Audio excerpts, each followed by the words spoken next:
فراد.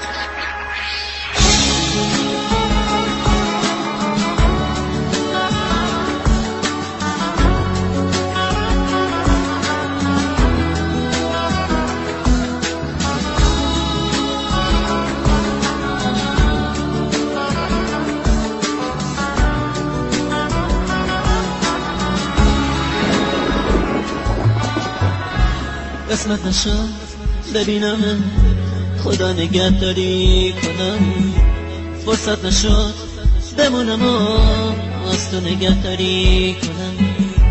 گفتم اگه ببینمت دل کندنم سخته برام، اگه یه وقت بگی نرام رفتن پر از درد برام. گفتم صدا تو نشنوم ندیدم از پیش دلم، پشت سرم زاری نکن چی کار کنم مسافرم. من میرم ولی باز تو بدون همیشه یادتون از خاطر من فراموش نمیشه.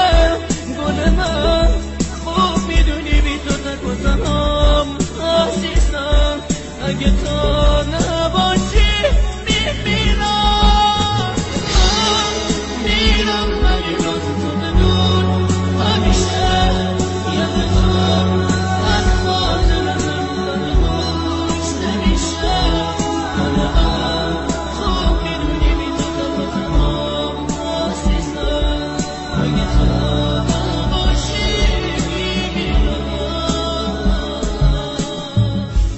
نامه رو تا تنش بخون گریه نکن طاقتیم، نامه رو خط خطی نکن دو جمله رو هم دوام بگم.